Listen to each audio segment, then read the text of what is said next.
जय श्री कृष्णा दोस्तों आज हम जानेंगे कि सबसे बड़ा दान क्या है। आखिर कौन सा होता है सबसे बड़ा दान। दोस्तों इस प्रकार जाते हुए रास्ते से ब्रह्मांड की ओर जाते हुए नारद जी जा रहे थे। तभी वहाँ पर उन्होंने एक राजा को देखा और वह आश्चर्यचकित हो गए और कहने लगे कि मैं सीधा अब द्वारकापुरी जाऊंगा। और इस तरीके से द्वारकापुरी पहुँचे। और दोस्तों यह वीडियो पूरा देखें क्योंकि आधा अधूरा ज्ञान कभी फलदायी नहीं होता बल्कि आपको उल्टा फंसा सकता है और जिससे आप बाधा या परेशानी में आ सकते हैं। इसलिए वीडियो को पूरा देखें और चैनल को लाइक करें, शेयर करें, सब्सक्राइब करें और बेल आइकन को दबाना ना भूलें ताकि इसी प्रकार की ज्ञानवर्धक अच्छी कहानियाँ हम आगे भी लेके आते रहेंगे। दोस्तों यह श्री कृष्ण से बोले कि हे प्रभु सबसे बड़ा दान क्या होता है। तब श्री कृष्ण ने कहा हे देवर्षि सबसे बड़ा दान आखिर तुम क्यों पूछना चाहते हो। तो नारद जी ने बोला कि हे देवादिदेव श्री कृष्ण जी महाराज मैं आपसे एक निवेदन चाहता हूँ। मैं रास्ते में जा रहा था तभी मुझे एक राजा मिला और उस राजा को देखकर मैं आश्चर्यचकित हो गया। वह दान देने के बावजूद इतना क्यों परेशान। आखिर विश्व में सबसे बड़ा दान कौन सा होता है प्रभु आप बताएं। तब श्री कृष्ण बोले हे देव श्री नारद मैं तुम्हें यह एक कहानी से बताता हूँ तब तुम्हें सारी बात समझ में आ जाएगी। तब श्री कृष्ण बोले इस कहानी को ध्यान से सुनना और पूरी सुनना। तब देवर्षि नारद ने कहा हाँ प्रभु जैसी आपकी आज्ञा मैं इस कहानी को बड़े ही ध्यान से और पूरा सुनूंगा। तब श्री कृष्ण बोले यह कहानी प्राचीन समय की है।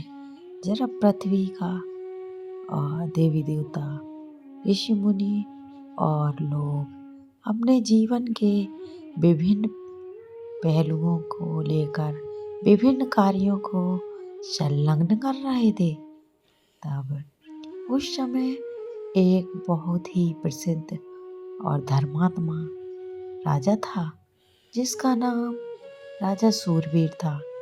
वह न केवल युद्ध में वीर था बल्कि यह एक नेक दिल और दानी राजा था। उसकी प्रसिद्धि दूर दूर तक फैल चुकी थी और लोग उसे आदर्श मानते थे। राजा सूरवीर में एक गुण था कि वह हमेशा गरीबों और भूखे को भोजन देने के लिए तत्पर रहते थे।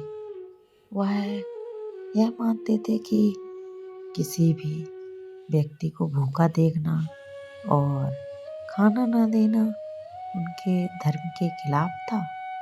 राजा के दरबार में एक दिन एक भूखी ब्राह्मणी आई। उसने बहुत ही दुखी होकर राजा से एक निवेदन किया राजन मैं भूखी हूँ कृपया मुझे भोजन दें। राजा शूरवीर ने तुरंत आदेश दिया और उस ब्राह्मणी को भोजन दिया। क्योंकि ये भोजन ग्रहण किया ब्राह्मणी ने और उसे खुशी हुई, उसने राजा को बहुत सारा आशीर्वाद मांगा और हे राजन, आपको यह पुण्य विदेश की आपके राज्य में कोई भूखा नहीं रहेगा। आपके राज्य में अन्न की कभी भी कमी नहीं होगी और आपके राज्य की समृद्धि में वृद्धि होगी। राजा ने उसका आशीर्वाद लिया और धन्यवाद दिया। वह नहीं जानता था कि आशीर्वाद का प्रभाव भविष्य में क्या होगा। समय बीतता गया और राजा का राज्य समृद्ध हो गया। लेकिन एक दिन ऐसा हुआ जब राजा शूरवीर को मृत्यु का समय निकट आ गया और समय बीतता गया और राजा का राज्य समृद्ध होता गया। लेकिन एक दिन ऐसा हुआ जब राजा शूरवीर की मृत्यु समय पर भी बिल्कुल निकट आ चुकी थी। यमराज ने अपने दूतों को राजा शूरवीर के प्राण लेने के लिए भेजा। यमराज के दूत जब पृथ्वी पर आए तो उन्हें रास्ते में दो देवदूत दिखाई दिए जो राजकुमार के प्राण लेने के पहले एक दीवार की तरह खड़े थे। यह देखकर यमराज के दूत वह हैरान रह गए। यमराज के दूतों ने यमदूतों से कहा, तुम लोग क्यों खड़े हो? हमारा काम राजा के प्राणों को लेना है, हमें जाने दो। झट से देवदूत ने उत्तर दिया, नहीं, हम राजा शूरवीर के प्राण नहीं ले सकते। भगवान ने हमें भेजा है और हमें उसका आदेश और उसके आदेश का पालन करना हमारा कर्तव्य है। इस बात से राजा की मृत्यु नहीं हो सकती। यमराज देवदूत की बात सुनकर चौंक गए और वह कहने लगे, यह कैसी शक्ति है जो हमसे टक्कर ले रही है। जब देवदूतों ने बताया कि यह उस ब्रह्माणी का आशीर्वाद है जिसे राजा शूरवीर ने भोजन दिया था और आशीर्वाद की शक्ति इतनी प्रबल है कि वह किसी को भी वह बाधा को पार कर सकती है। यमराज के दूतों ने कहा, लेकिन हम यमराज हैं, आदेश के बिना कैसे रुक सकते हैं। तब देवदूतों ने यमराज के दूतों से कहा, हम भगवान के शिव के आदेश के बिना कैसे रुक सकते हैं, हमें राजा के प्राण लेने हैं। तब देवदूतों ने यमराज के दूतों से कहा, हम भगवान शिव के आदेश से यहाँ हैं और आप किसी की हालत में वह राजा शूरवीर के प्राण नहीं ले सकते हैं। अगर आप सच में प्राण लेना चाहते हैं तो आपको भगवान शिव से आदेश लेना होगा। यमराज के दूत कुछ समय तक सोचते रहे और फिर यमराज से मिलने का निर्णय लिया। वे यमराज के पास वापस लौटे और फिर उनसे कहा, महाराज, हम राजा शूरवीर के प्राण नहीं ले सकते। हमने कई प्रयास किए, लेकिन वहाँ 2 देवदूत थे और उनने हमें रोक लिया।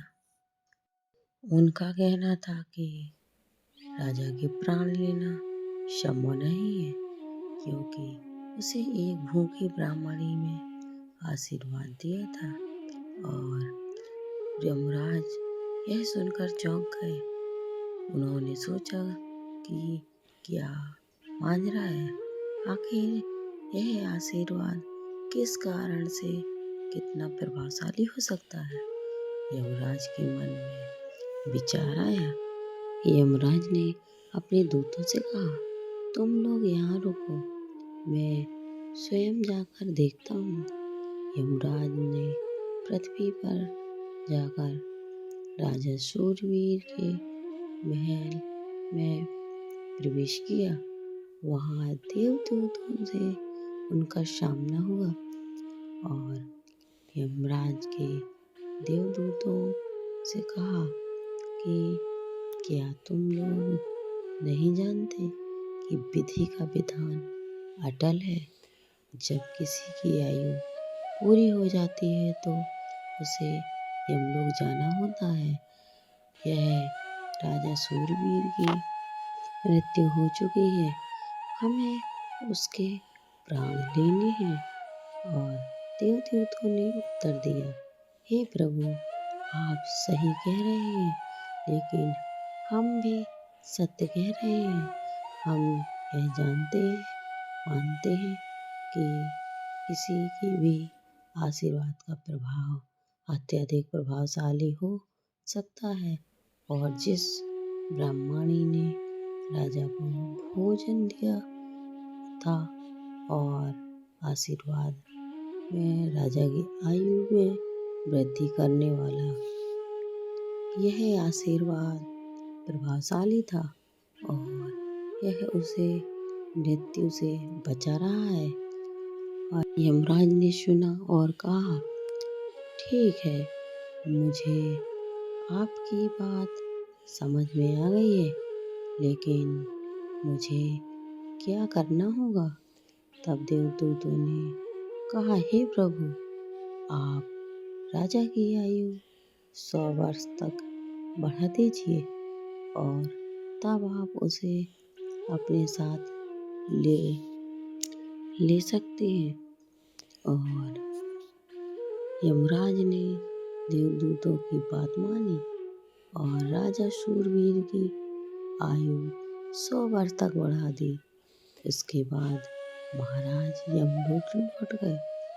भगवान विष्णु अपने वह सभी भक्तों पर कृपा करते हैं। इस कहानी को सुनाते हुए और साथियों, भगवान श्री कृष्ण ने कहा अपने साथियों के बीच यह कहानी सुनाते हुए कहते हैं, ये देखो, इस कथा से यह स्पष्ट होता है कि हमें अन्न का दान का कितना बड़ा महत्व होता है। एक भूखे को भोजन देने से न केवल उस व्यक्ति का जीवन बच सकता है, बल्कि उस दान का फल वह अनगिनत रूपों में मिलता है। राजा शूरवीर का जीवन भी उस एक आशीर्वाद के कारण बचा और उसे दीर्घायु प्राप्त हुई। तब नारद जी ने भगवान श्री कृष्ण से कहा कि हे प्रभु, आपने मुझे आज एक महत्वपूर्ण ज्ञान दिया। मुझे विश्वास है कि इस कथा का प्रसार से समस्त संसार में वह प्रसार हुआ है और ताकि सभी लोग अन्नदान का महत्व समझ सकें। भगवान श्री कृष्ण मुस्कुराते हुए बोले, हाँ देव, और इस कथा का प्रभाव सभी पर पड़ेगा। अब दान, सबसे बड़ा दान अन्नदान होता है और इस पुण्य का कोई मुकाबला नहीं हो सकता है। यह कथा हमें सिखाती है कि अच्छे कार्यों और दान का प्रभाव न केवल हमारे जीवन पर, हमारे अगले जीवन पर भी असर डालती है और हमारे अगले जीवन पर, सारे परिवार पर भी इसका असर पड़ता है। हम सभी को अपने जीवन में अन्नदान, दया और करुणा बढ़ावा देना चाहिए और ताकि हम अपने जीवन को और भी अधिक उज्जवल बना सकें। दोस्तों, वीडियो अच्छी लगी हो तो वीडियो को लाइक करें, शेयर करें, सब्सक्राइब करें और बेल आइकन को दबाना ना भूलें, ताकि इसी प्रकार की अच्छी अच्छी ज्ञानवर्धक कहानी हम आगे भी लेके आते रहेंगे। दोस्त, जय श्री कृष्ण दोस्तों, राधे राधे। कमेंट में जय श्री कृष्ण या राधे राधे लिखना ना भूलें। तब तक के लिए जय श्री कृष्ण दोस्तों।